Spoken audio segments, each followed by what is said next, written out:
Greetings to all.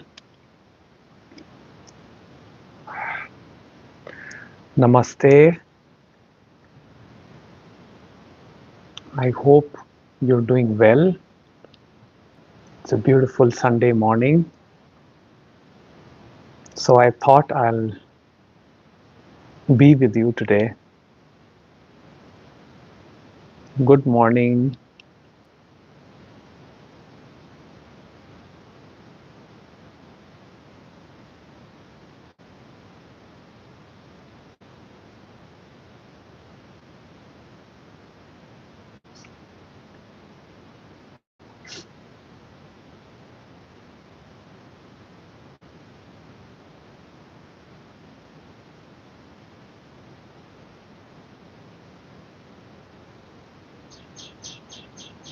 Greetings to all. Very good morning to all of you. Feel free to ask or share. Namaste.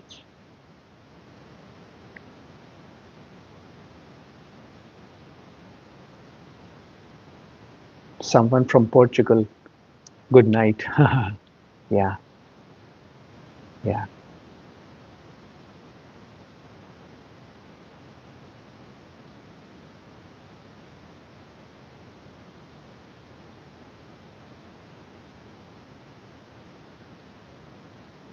Somebody says, how long before the throat chakra blockage clears?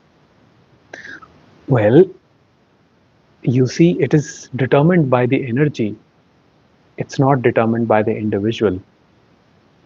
It depends on um, how much the awareness is. So when the awareness is high, the energy basically flows freely and releases whatever needs to be released. But when the awareness is not high, it can take time.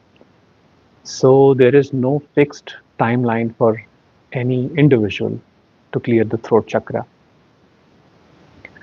I would just say, be be here now, be aware, be in this loving presence, and let the energy do its job.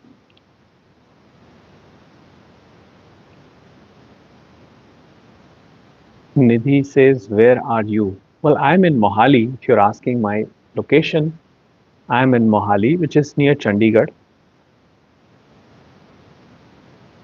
Hi, Jagjot. Oh, the, I'm sorry, the comments are scrolling faster, so I need to keep pace. I may miss some of you. In that case, please do not worry, and you can email me your questions and I will revert with a response. And generally, my responses are video responses and can take 1 to 2 weeks. So rest assured, I will respond. Okay. Charu says, hi Jagjot, what was your journey to spirituality? Well, um, I have written about it extensively.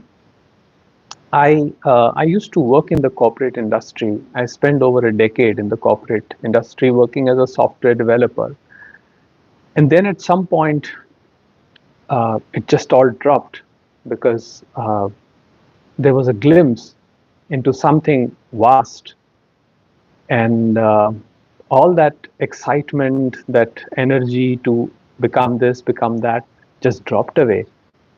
And moreover, my father passing away led me to deep questions about life, about the meaning of life.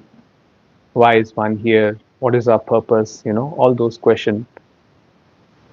And that's when the seeking intensified, and it just the whole process began.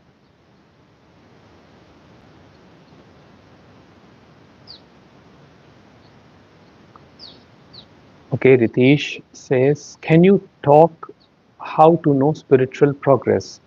Now, you may have often heard me talking about Ramesh Balsekar. So I will just give you his pointer where he says peace is the only benchmark. There is no other benchmark. A spiritual progress is determined by the peace the organism experiences in daily living. So you become more and more comfortable with life, living, people. You live with more acceptance, and life overall becomes peaceful. That is the indicator of a true spiritual progress.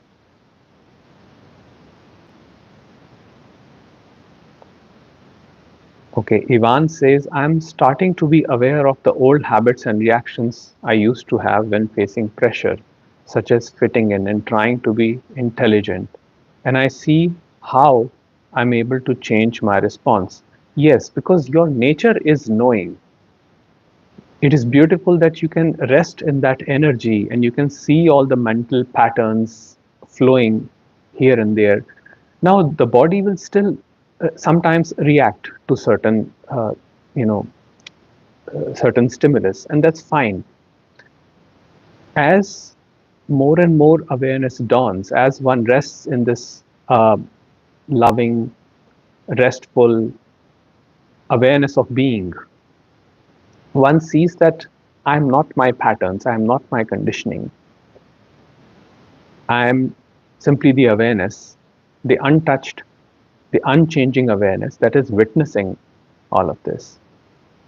So, as one rests more and more in that energy, one experiences more peace because one is not caught up in the drama of life.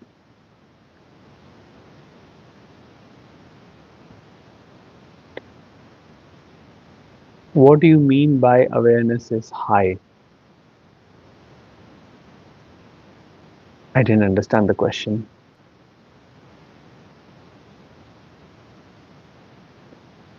Any job for .NET developer?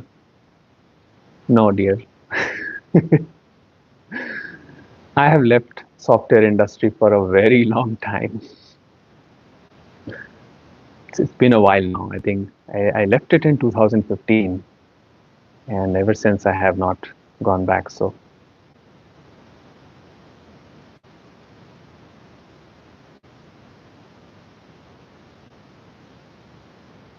Yashir says, I'm preparing for JEE, which is an entrance exam for engineering colleges.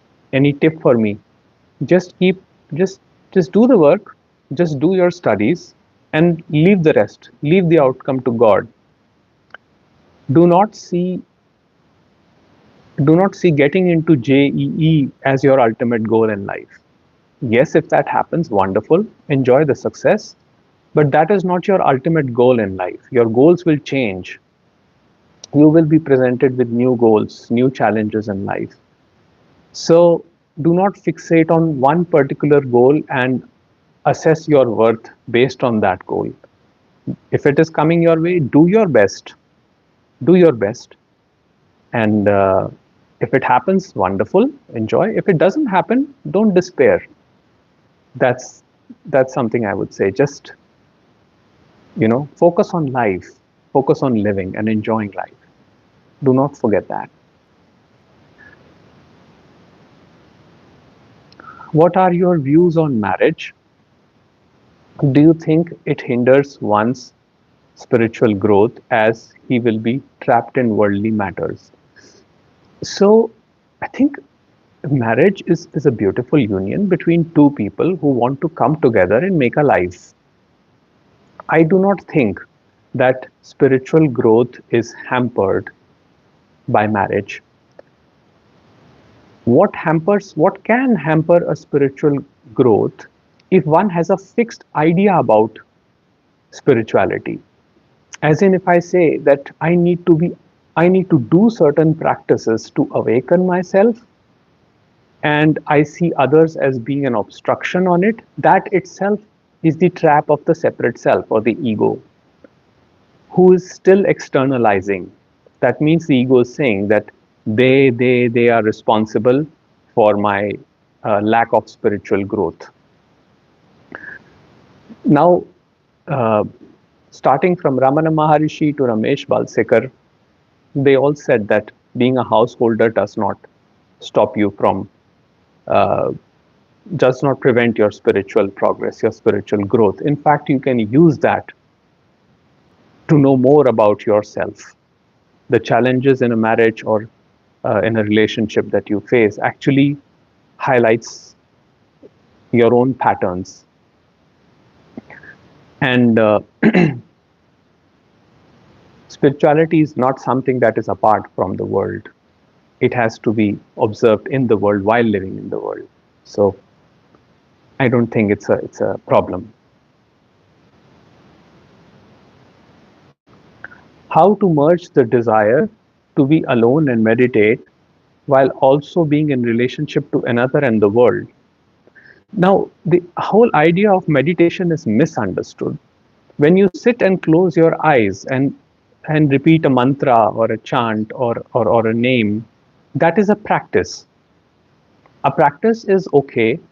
It's beneficial for the mind and body. It relaxes the mind, it relaxes the body, but a practice is just a practice. Do not expect that any practice will lead you to deep insight. Just being with yourself in your presence here and now itself is sufficient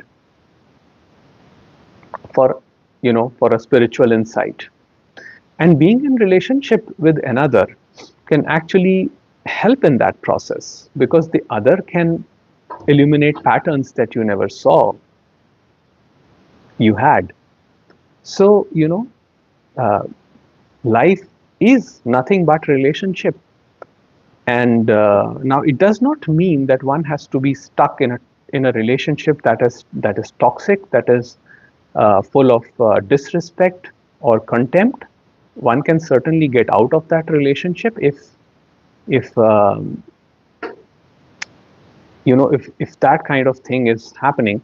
But otherwise, a relationship is not an impediment to spiritual progress. In fact, how we relate to others matters, and it is all our outlook, our attitude to life, that brings wisdom. It is not that we have to escape from life. Life will not let you escape. Even if one goes to the caves and starts meditating day and night, you won't be left alone, because there will still be problems there. And also in the caves, there is nobody to give you a challenge. Challenge is here in the world. So, one can adapt to that situation and live in isolation for a long period of time.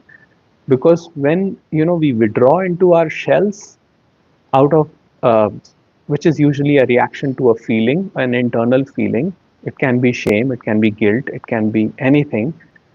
We withdraw into our shell and go into silence and start doing practices, but that can intensify the sense of separate self, because we start building identification as a practitioner, as a spiritual practitioner, and the ego finds entry through the back door. It is in life and relationship and engaging with the world. Now, note that I say engaging with the world, not getting involved in the drama of the world, but fully engaging and participating in the world, that we actually grow. We actually grow, we actually learn, we actually receive insights. Alex says, thanks a lot for your guidance and letting us experience your inner thoughts and gaining understanding with lesser sacrifice. Can an individual have peace with nothing except sustenance? Yes. Peace is not dependent on external circumstances. Peace can be there in every situation. Peace is your anchor. Peace is what you are. It is not something to be attained. It is never lost. The whole idea of a spiritual practice, or let's say spirituality, is this wrong notion that we have to find peace. Of course, the seeker starts with that assumption that I am separate from the rest, and therefore he or she tries to find peace and harmony. But it is not attained through that. It is only attained when the seeking is dropped and it is understood that wholeness is our true nature and that there is no separation in anything. So peace is here and now, and it doesn't require, you know, any sacrifice or anything. One can completely be in sustenance and have peace. For example, Sant Kabir. Kabir was a sage, you know, who barely uh, who barely sustained through his work. He was a weaver, but the poetry that he has written is beautiful. His teachings are amazing, and he says that, you know, even if one doesn't have enough, but bare minimum to sustain, one can experience a lot of peace. That does not mean that hardships and physical challenges will not be there, but one will find peace even in that.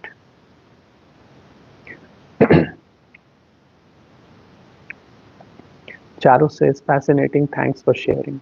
Thank you, Charu. Johnny says, let the colors fly and vibes stay high, wishing everyone endless joy, laughter, and good vibes this Holi. Thank you.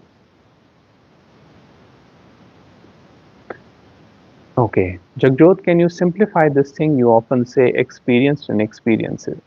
Experiences. They both are one. What exactly do you mean by that? Well, I can give you an intellectual explanation, but I think it's better that you investigate for yourself with one simple question: who is the experiencer? So when you're completely still in the presence of being, do you see yourself as separate from the others? Now this requires very uh, it requires subtleness, because usually our lens is always filtered.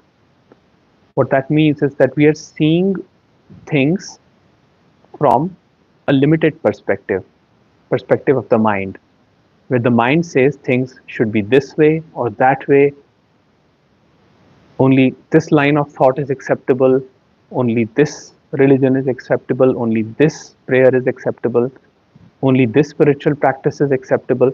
The the filters of the mind are very limited. But as one rests in their own being, these filters begins to dissolve. And then it is observed that the one experiencing the world, the mind, is actually just an object that is being experienced. So there is no separate experiencer of anything. That's the idea. So it will come with investigation, but one has to go a little bit deeper into it.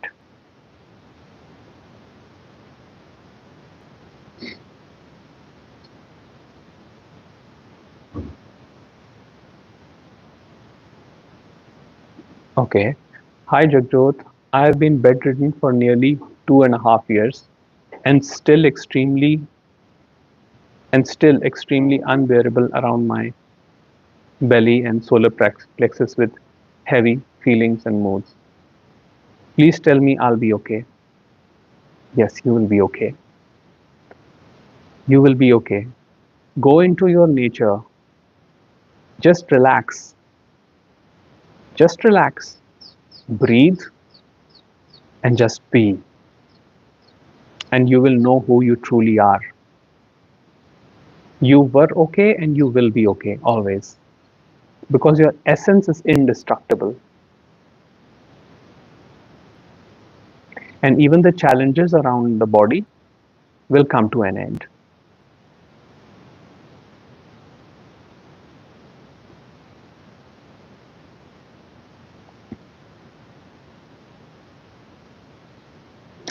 Okay, so I was talking about throat chakra, where he says we were talking about the throat chakra, and you said that when awareness is high, then the clearage happens fast. What do you mean by the awareness being high? Okay, so awareness being high means that the mind is quiet, mind is spacious, mind is not putting limitations or resistance on what is happening. But when mind says that this is uncomfortable, when we start labeling feelings and sensations as uncomfortable, undesirable, it should be this way, it should be that way, that is all resistance. That is low awareness when we identify with the resistance. But when we see resistance simply as a part of the process that the energy is carrying out, then we do not associate with that anymore. And we simply be the awareness that is witnessing all this movement. That is the high awareness.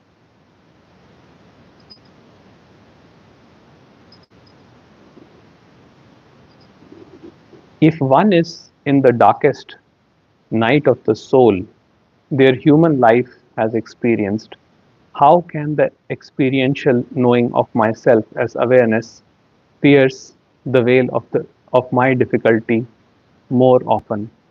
There is so much anger.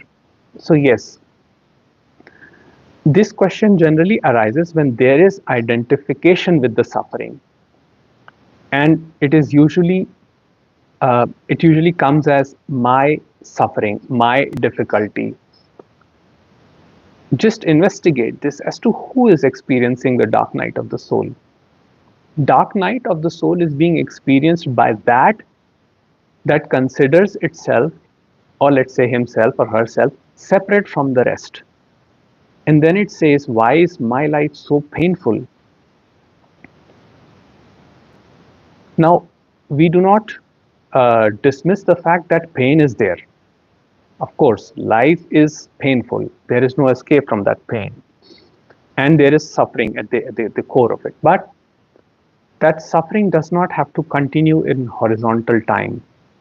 So pain in the moment does not become suffering in horizontal time. So investigate as to who is the experiencer of what you call as the dark night of the soul. It is the conditioned entity. And the conditioned entity or mind is not your continuous experience. It will be there sometimes, it won't be there sometimes. Yes, it can be dominant.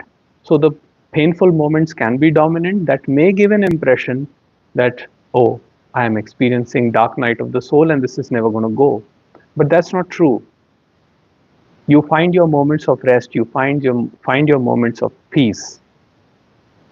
And even in dark night of soul, one does experiences moments of peace too. And if one is consistently identified with the emotion, then it probably is not dark night of the soul.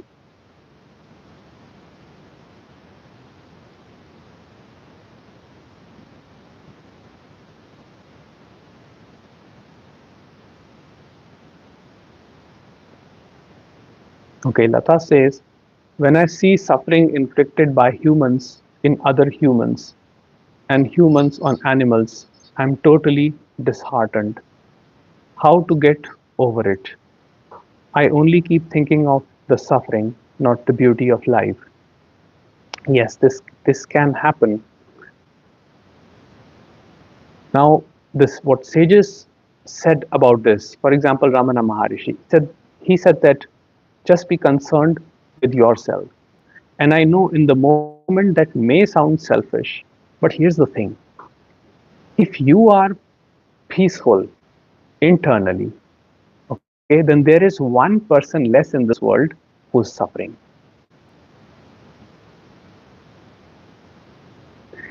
If you join the group where everybody is suffering and you are also suffering, then you are just adding one more person to the suffering. So the idea is not to get caught up with the news, with the propaganda, with people, but to just go within oneself and find that peace and find that wholeness that can, that makes one rest in that peaceful energy. And I know it may sound very selfish, but what about mind comes up immediately? But what about the suffering happening outside? Suffering on animals, suffering humans inflict on others. Now, we can never know the total equation of that. Because when suffering is involved, it's two parties. They come together and have an interaction, and based on their sensitivities, which are governed by so many factors, so many variables that we can never even know.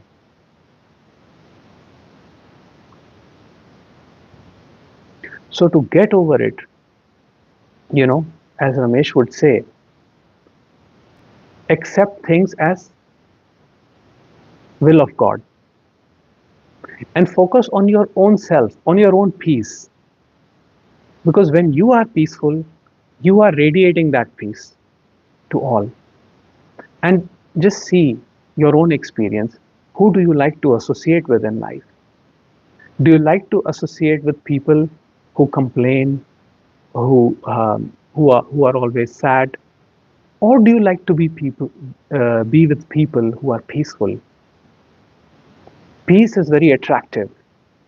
Peace is what you know propels us for spiritual seeking. So why not find that peace within ourselves, and rest will be taken care of.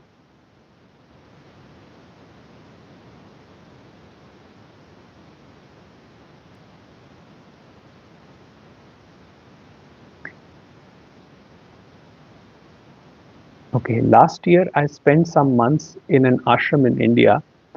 It was so painful and beautiful at the same time. After getting back home, I fell in a deep depression.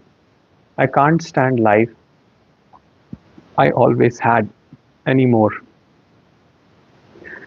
Yes, but you see, things in an ashram can be curated. Things in an ashram can be a certain way as your mind likes it. But when you come out of the ashram and, let's say, start integrating with the local population or start living locally, you will have probably the same challenges as you have in your home country.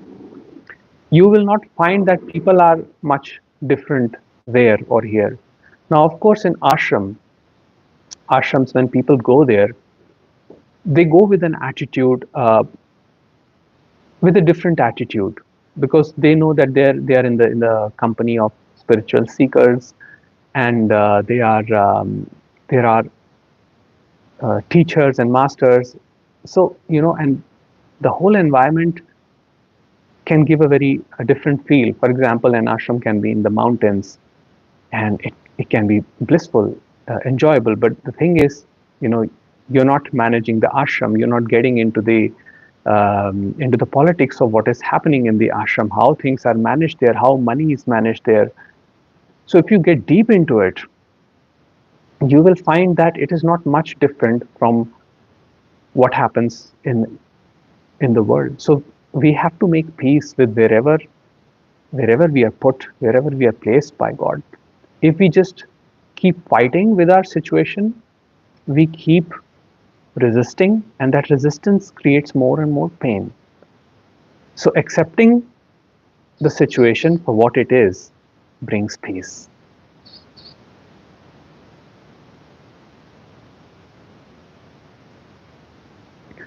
Were you able to quiet your thoughts only until you only had feelings? And if what you have seen? Greetings from Germany. Okay, let me understand the question.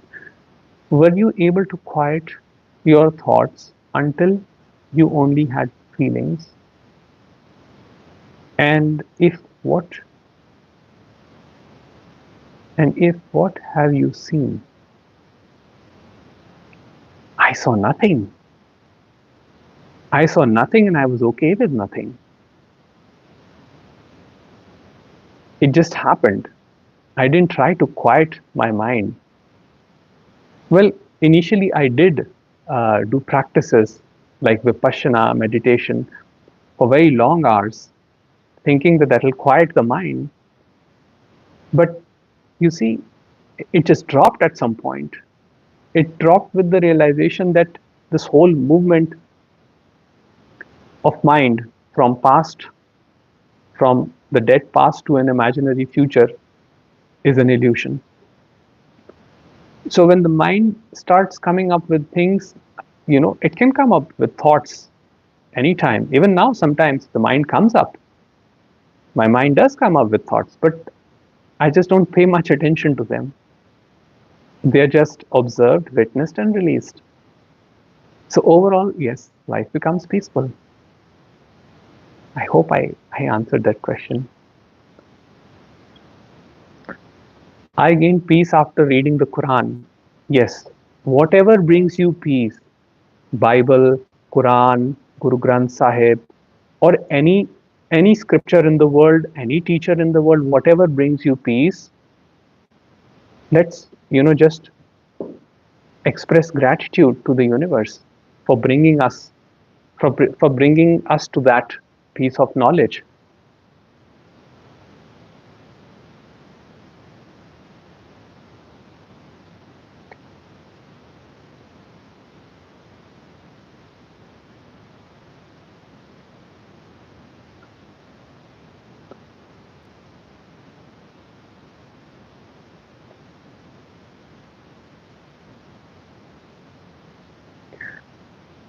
What are your thoughts on making self-inquiry as one of the practice among your initiated practice?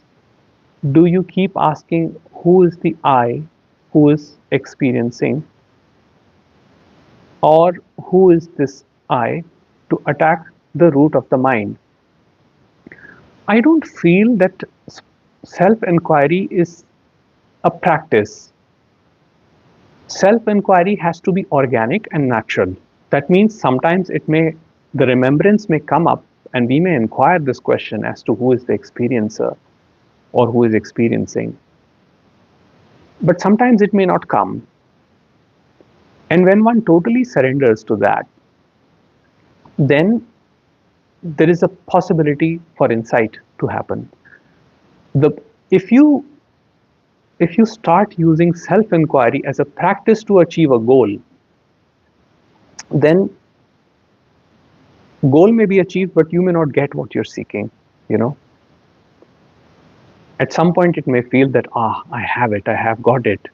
Now I'm peaceful, but then something may happen in the world, and the peace may be disrupted completely, and again the sense of separate self may rise. But overall, self-inquiry is a beautiful way uh, to self-reflect. And yes, you can do that. You can ask. You can ask this question, but ultimately awareness will do the job. As Ramana Maharishi also says that what is destined to happen will happen. So what is destined to happen will be decided by the awareness, not by us. Okay. I feel so isolated and alone. No one seems to understand me anymore, and I cannot certain sounds. I cannot bear to hear certain. I'm sure that's what you're trying to say. Certain sounds irritate you, especially when people are lying. I cannot tolerate adharma anymore. I have isolated myself. Okay, now question: who is this I that feels isolated, that feels alone, that feels nobody understands it, that is irritated by people lying, that cannot tolerate adharma? Who is this I? That is the question. Is this I real, or does it come up every now and then? When you are happy, let's say the moments when you find yourself happy or completely relaxed, do these questions ever show up? You will notice that these questions do not show up when you're happy. It's only when there is a current from within. It starts at the gut. Only when there is a current from within which rises and creates discomfort, that this I immediately comes up with this movement. Why are people like this? Why are people like that?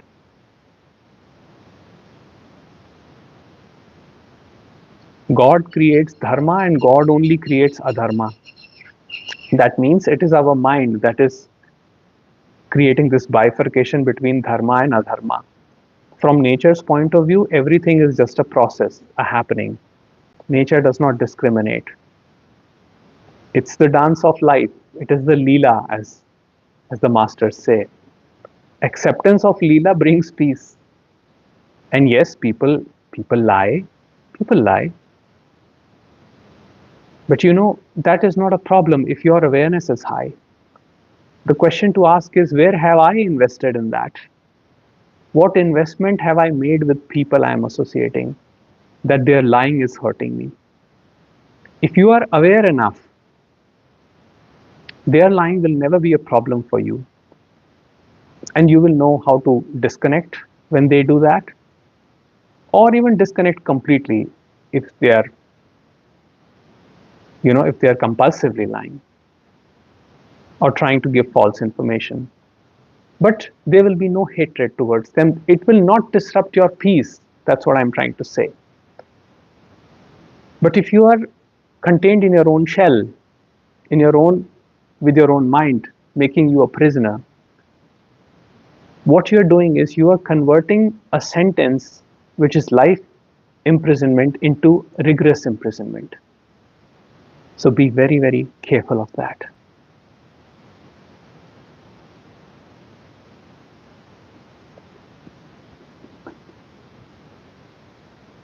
Two phrases came to me during deep silence. I contemplate them and receive a lot. But I would love to hear what you have to say about them. Okay, so it's not complete. Amar says, there was a time about 6 months ago, I had lost all faith in life after my breakup. But now I have completely let go of the attachment. I feel absolutely empowered and optimistic. Yes, of course. Now, see, this is the thing. Feelings can be so intense that they can warp your view of reality in a given moment. And when one experiences a heartbreak, then of course one is experiencing a lot of uh, you know chemicals flowing in the body, and they can shape our worldview in a very negative way. But as one rests in their own energy and allow the time to restore body to a natural equilibrium chemically, then one experiences a lot of peace, and one can see that how I was caught up in a line of thinking because of certain hormones at that point. But now it's completely different. That is why people who have complete acceptance of their own nature and deep down know who they truly are, they generally bounce back from heartbreaks very fast because they do not get caught up in the drama of life. But people who are completely absorbed in the with the idea that I am less or unwhole without the other, or I'm incomplete without the other, and try to find relationships to fulfill that void and create attachments, unhealthy attachments. Those are the people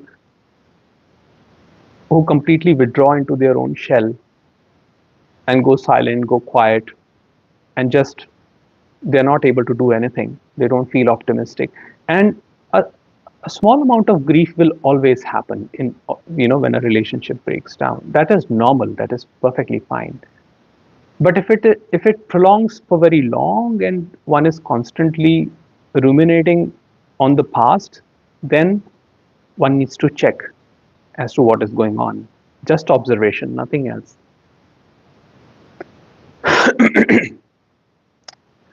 Pradeep says, what about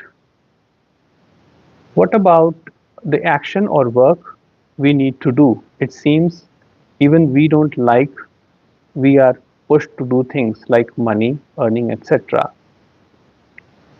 Well, do whatever work, you know, brings you peace, brings you happiness. Ask yourself, what is your true alignment? Of course, we don't like when people tell us that we need to do this and that.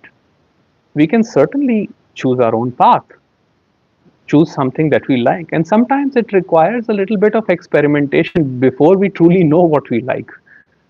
Sometimes we don't even know what we truly want. So, surrendering to that process also brings peace.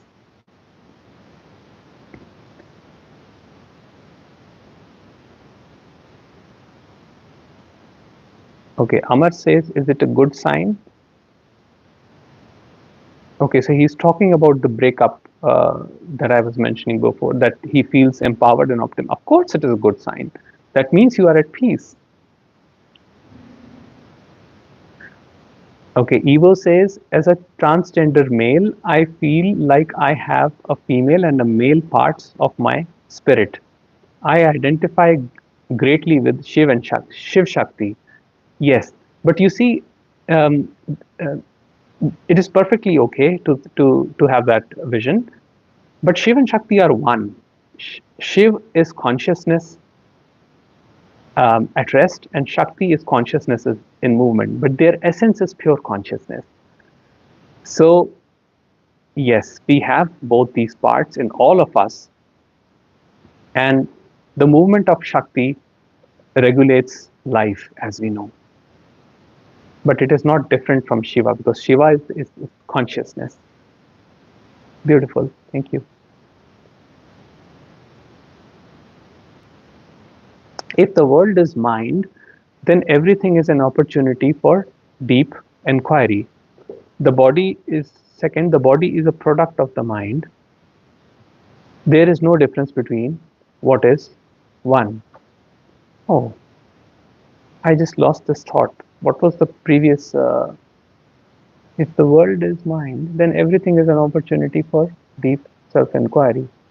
Yes, everything is an opportunity for deep self inquiry, and also the inquiry that who is making the inquiry. Meditate on the meditator. Body is a product of the mind. Body and mind are not two separate things. They appear as two in duality, but the underlying base of that is consciousness. Because without consciousness, there will be no body. Without consciousness, there will be no mind.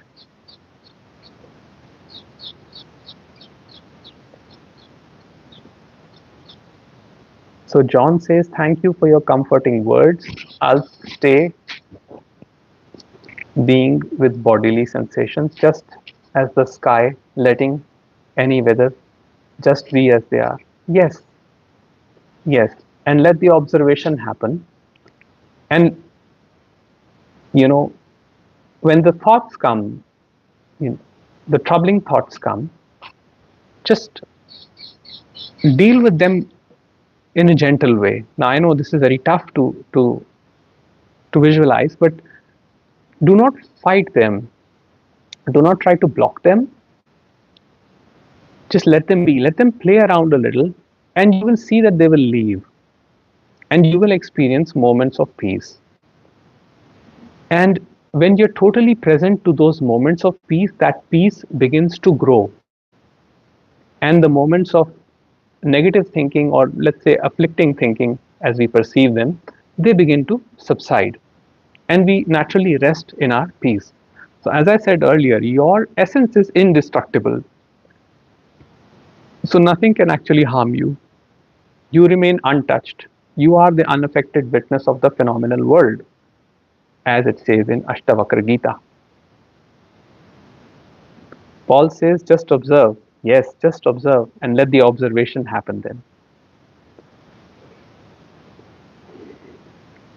Okay, Yash says, had an experience like seeing myself on a theater screen.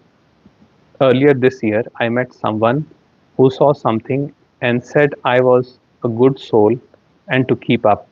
We hugged and left and felt a connection I can't understand. Well, you cannot understand because you never connected to anything that was separate from you. You connected to peace, and there is an underlying recognition of the peace of being in the other. That is what the connection is. So yes, the theater screen is the witness.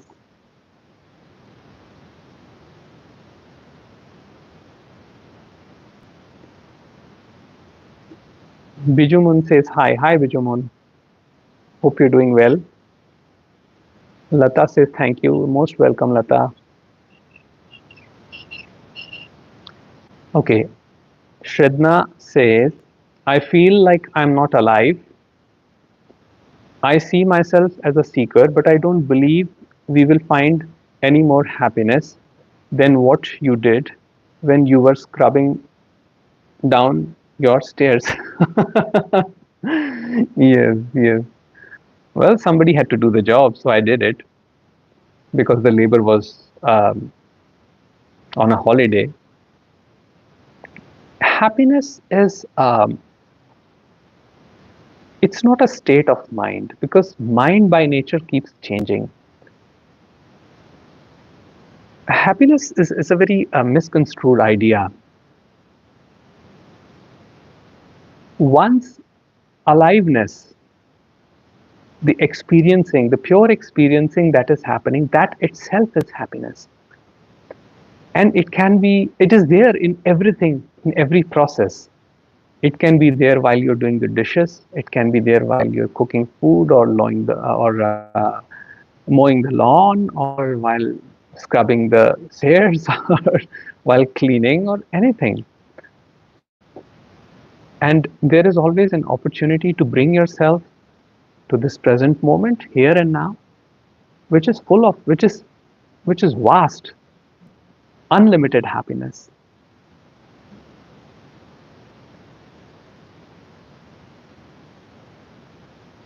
Okay, Mimanas says, I'm sure this is a solo journey, but loneliness is something concerning.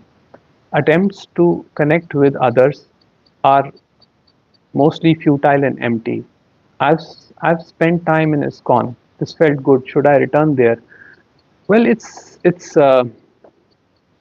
up to you. If you feel good anywhere, by all means, spend time, explore, investigate. But here is the thing: the loneliness that we experience, we usually attribute it, that loneliness, where does it stem from? That is to be investigated. So when one goes within, one sees that there is a feeling of emptiness, you know, and that emptiness propels us to take action. For example, it may say that I must find a romantic partner right now because my life feels empty and hollow, and that, you know, I must the other must complete me, or something I must get to complete myself. That's the whole idea. The mind says that I'm incomplete and my incompleteness is causing me pain. But mind is a piece of fiction because mind appears and disappears in consciousness. In deep sleep, there is no mind. So, when this illusory nature of mind is seen, and when it is seen that everything it is propagating in terms of thinking, in terms of I am lonely, my life is not good, all those thought patterns, they come from an illusory self. When this is seen, one stops associating with mind as the only reality. One sees oneself as pure consciousness, which is unaffected. And then there will actually be no need to even go anywhere or do anything.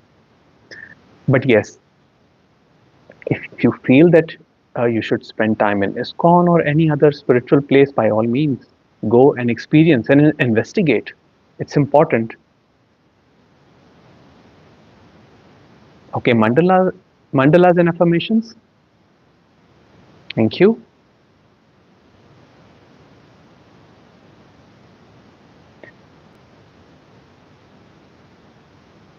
Shridna says, were all Sims controlled by childish deities? I didn't understand this. What do you mean by Sims? Okay, we'll get back to that. Vasudev, my guru always used to say, stay where you are, start seeking from there. Yes, stay where you are. But when you stay where you are, the seeker drops.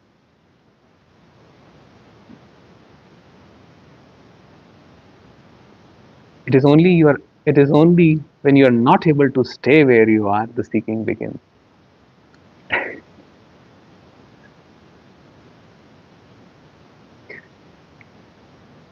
Mimanis chanting Maha Mantra and a growing sense of God felt right, not just very comforting. I'm getting older too. Do I want to spend what time I have left in wisdom and fruitfully? Not easy, this. Okay. Sometimes you have to give me a little bit of time to, you know, understand properly what is being communicated. So please be a little patient. Thank you. Chanting Maha Mantra and growing sense of God felt right, not just very comforting.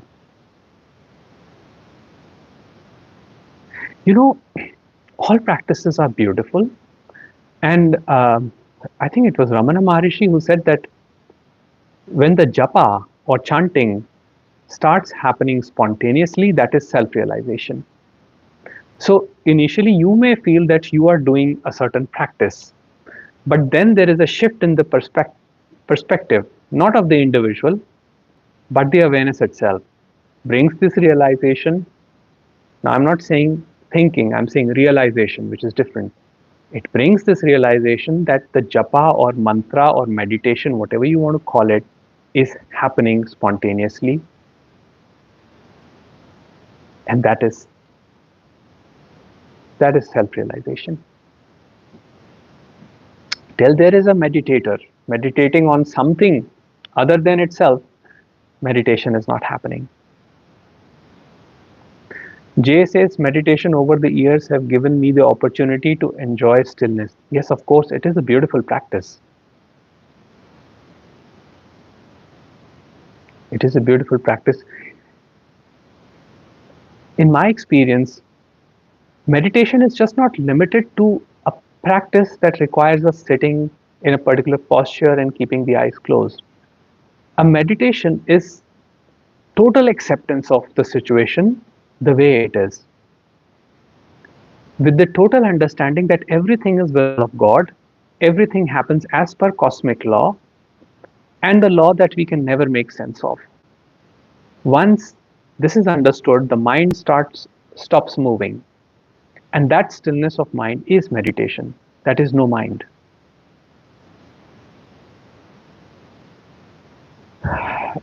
Pradeep says, I think we can't able survive without being involved in this competitive society. It seems we need a great deal of meditation to work with attachment.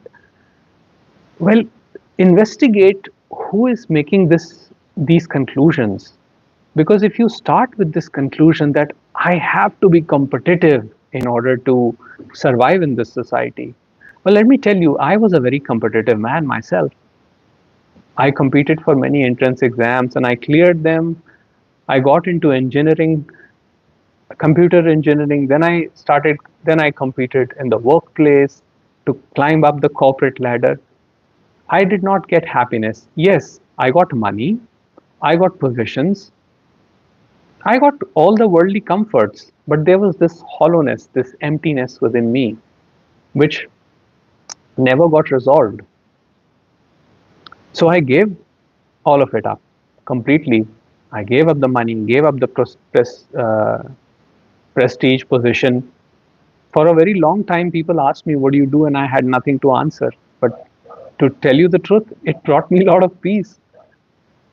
It is my own expectations, my own thought patterns that are creating this idea that the society is like this. Society can be whatever you want. It's your own perception of society. If you go and live in spiritual circles, you will find something entirely different. But if you live in place where people are just competing and and fixated to this idea that the competition is the only way to survive, then they continuously live in survival mode. And to live in survival mode is to live in suffering. You don't have to do a great deal of meditation to work with attachment. You just have to investigate who is being attached to whom. That is meditation. And it can be dissolved in an instant. It doesn't have to take years and years of work. Because if it takes years and decades of work, then there is a separate entity that is working, that is continuing all this process. The recognition that that separate entity is not your continuous experience, but the awareness that you are, that is your true nature. That itself dissolves uh, all of this thinking and brings peace. Okay, Pia says, "Sir, I'm feeling a lot of old fears arising lately. How should I best manage this?" Just observe. Just observe what is happening. Just observe where the fears are arising from. There is no need to manage anything. Just observe. The more you try to manage it, try to try to resist something, try to alter the flow of something, the more it propagates as suffering. Just see that the fear is arising, yes, and notice that it is a familiar fear. You have experienced it many, many times. It is just a pattern that is repeating. It is the habitual mind that is repeating patterns. So, you know, it is not your reality. Your reality is the space that you are, the vastness that you are, where all of this content is arising. And then there will be no need to manage it or to be detached from it. It will be there and it won't be a problem. Okay. Why are all gurus from India? No, no, some are from other countries as well. For example, Eckhart Tolle is not from India.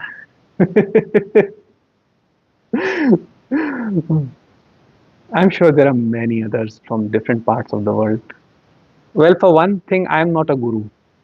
Here I'm telling you, I'm just like you. Everything here happens the same way it is happening there. Jagjot ji, after realization, what's your motive? I don't have any motive. I'm free of motives now. I just enjoy myself and I share with people. I just love to be in people's presence, especially people who are who are on this journey, who are on this path. I enjoy other people's company as well, um, who are still in the world and involved and engaged in the world. I spend time with them too. I do not try to change them. I do not try to tell them that they should or should not do this or that. I just listen. I'm just present with them for the most time. And sometimes that brings me a lot of peace too. When they tell me that they're stuck and they complained also, but at the same time they're unable to leave their occupations because of certain conditions like marriage or having children or having mortgage or something like that. I just listen, and sometimes just listening is enough. Just sharing presence is enough, because when there is this understanding that there is a that the underlying consciousness is same for both of us, then you don't really get bothered by what the other people believe, other person believes or not. It is much more joyful way of living, without discriminating that those people, without labeling people as unintelligent or unawakened. That's all mind's game. The mind divides people into awakened, unawakened. It's awakening is only a concept. Some people, yes, some people have a little deeper understanding, some people don't have, but it's not their fault. It's the awareness that decides, you know. So yes, I'm free from all motives. Okay, Bodhi says, are we really Live. Are we really alive? Is that what you want to ask? Oh, are we really live? Yes, yes, we are live.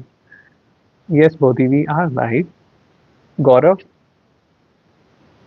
uh, I have watched your last video. You have not clearly mentioned why you have to leave non-veg. Well, you don't have to leave non-veg. If you think that by leaving non-veg you're doing something, you're gaining some spiritual point from the universe, I'm sorry, that is your ego then. This question is not relevant at all. Where what is your dietary choice? Because your dietary choices are not determined by you, they are determined by a lot of factors that are beyond you. Your tradition, your beliefs, your system, your body will dictate what you have to eat, what you don't have to eat.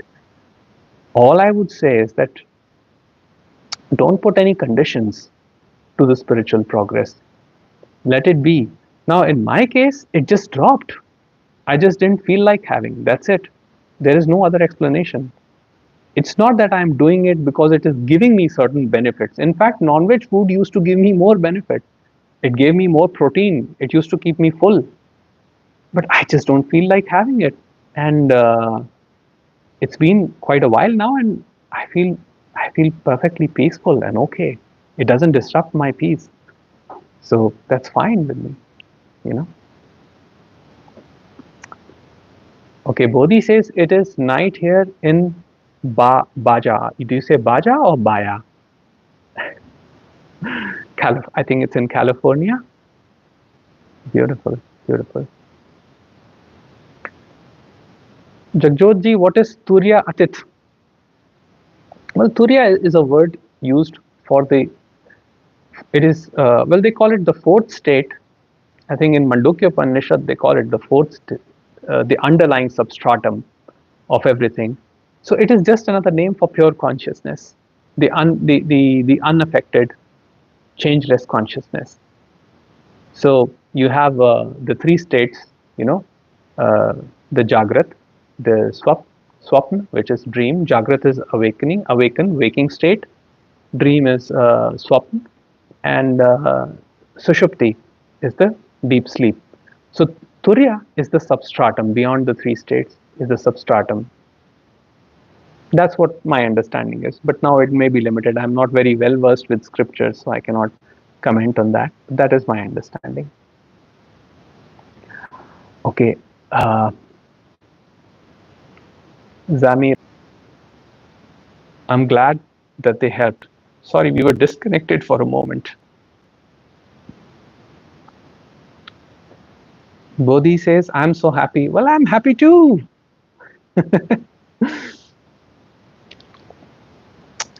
Sagar says, I was feeling like spiritual awakening experience, but after some weeks, like slowly disconnecting from awakening, from the realization, I still feel like stuck in the normal life again, lost the vibration.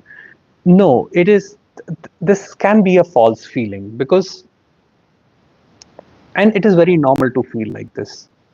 Even after awakening, it is not that awakening just instantly will change the mind body organism. There is a crack somewhere, okay? Awakening means a crack. I'm saying it again, I've said it many times in my videos. The person does not awaken. There is no such thing as an awakened person, okay? Awakening is a crack into the structure of the separate self, ego. So, of course, when there is a crack in something, there's going to be pain, okay? So, eventually, that crack begins to grow deeper with more and more understanding. And it comes to a point that it completely involves, say, the separate self, merge it with the source, your awareness. Now, it is not to say that the separate self will be killed. Without that sense that we can operate independently. But it is just for basic function of the biological organism. So it doesn't spend time thinking or ruminating on what is right, what is wrong, what is good, what is bad, what is moral, what is immoral. So course, when one receives concepts, one feels peaceful. So I would say what you are experiencing right now is absolutely normal. Okay. Deepa, I do meditation, but full of fears unknown. I want to feel excited about future, not otherwise. Can you please clear that dilemma? I find your I find you knowledgeable and true and honest. I do meditation, but am full of fears of unknown. Okay, go to the stem of these fears. Where are these fears arising from? What is what is the fear? What demand is the fear creating? What desire is the fear creating? So fear is I am separate from the rest at its root. And it says, I want to feel excited about the future because it thinks that excitement will bring happiness. So, you see, the mind is lurking in an imaginary future. I would say just hold on, bring your attention here, right now, and just be here as this. Just be. And in this being, there is no demand. There is no desire for a future happiness. There is simply being. That's it. There is nothing else. The moment we put conditions, we are caught up in a movement. The conditions that I become peaceful, I become happy, I feel excitement, all are aspects of the separate self, the mind, the ego mind. Just be here and now, in this very moment, the being.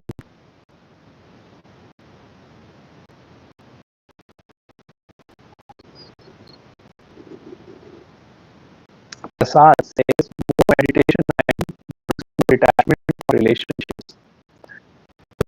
It helps me in my work. But what is the point? If the work seems just and just repetitive, who's the point? Foundation of a point, there is movement there. It can be very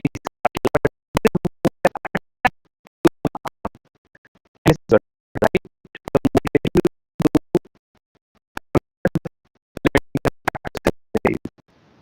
Meditation means being completely open to whatever arises. That is true meditation. That is a deeper meditation. It it is not done. It just happens when the awareness is high. So even while working, the meditation happens. Even while moving, the meditation happens. So the detachment that it brings from relationships is a healthy detachment. It's, you know, it reduces the anxiety in a relationship as to what will become of my children, what will become of my family, what will be our future. You begin to disassociate with these thoughts because you see that the mind is playing tricks. And yes, of course, that makes us productive. So even meditation as a practice does make us productive. But then the mind comes up and says, what is the point? Point according to whom? Why can't we be just be this pure experiencing and simply enjoy the flow of life, observe the flow of life? It is only when we are concerned some outcome somewhere, you know, that we get concerned. Now, of course, you know, if you feel that your work is repetitive and just for and you get only to bring income and raise your family, and you feel that means go for it. But we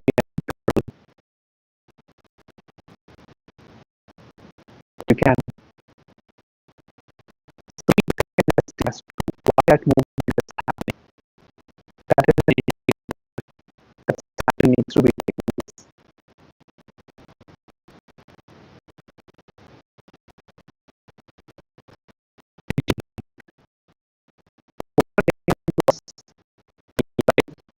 It's all predestined. Only the reaction part is not in our hands.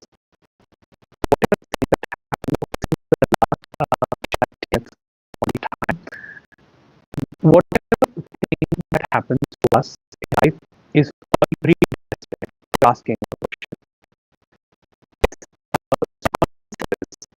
It is not belief. It is not what I say is the truth. It is just my concept. The concept is everything. And why do I have this concept? Because it frees from the burden of guilt and shame. If I say that I could have done something in my past to change certain parameters, then I constantly live with that feeling, I say that, oh, I could have treated this person better way, I could have done this, I could have done that. I live with so much regret and so much pain, which affects my present. So when I say life is predestined, that means what happened in the past could not have happened otherwise. Maybe you live with this feeling that I hurt someone, I did some damage to my relationships. The damage had to be done. There was no other way you could have been than what you were at that point of time. Now live with that awareness, and you will see that you will be free of guilt and shame completely. And you say only reaction is in our hands. Even that is not in our hands, because sometimes reactions happen, sometimes they don't happen. Even the reactions that we experienced in the past were predetermined. It couldn't have been any other way.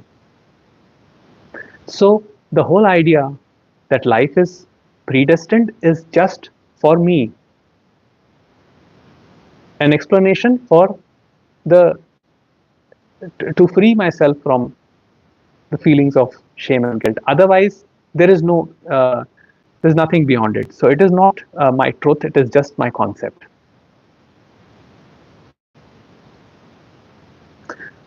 All right. Bodhi says peace. That is it. First the unseen moves through and is quite ruthless. Yes. But the peace is never lost. Even what seems as uncomfortable, ruthless, painful is made up of that peace. Our very being, the existence itself, is grace of God. And yes, while the human object, or let's say human mind, which is very limited in its thinking and operation, can say, why did Lord create all this suffering for me? But the thing is, manifestation as being, as human being, was something extraordinary, something beautiful. It couldn't have happened otherwise. So when one recognizes that peace, that being, it does not matter what is happening externally. One remains anchored in that, even when now this is something that the pain we experienced, pain, longing, all these things will be experienced. But the pain in the moment experienced will not become warning in horizontal time. Guilt experienced in the moment will not become a regret of a lifetime. And the nature of the biology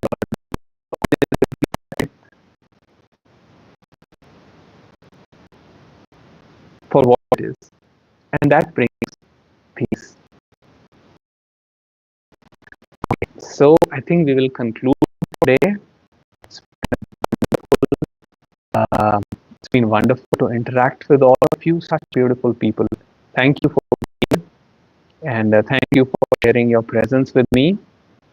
And if I missed your questions, please you can email me, and you can find my link in the website contact page. And also, we'll be starting Zoom satsangs, Zoom talks from next week. I will allocate one day for quiet, silent meditation, and that will be for 45 minutes, where 20 minutes of meditation and then 25 minutes of casual interaction, just casual interaction, nothing else, and sharing. So we will be starting that. I will decide on the day and let you know on the email. And also, there will be one talk on Sundays, Sunday evenings, and the schedule will also be mentioned shortly. So you can, if you want to be notified, you can sign up for the Zoom Satsang newsletter. The link will be in the description. If it is not there in the description for some reason, you can just go to jagjotSingh.com/Zoom. That is JAGJOTSINGH.com/Zoom. ZOOM. And if you like, if you want, you can register. I wish you all a happy weekend. Enjoy with your family and friends, and just live life fully, completely. Take care.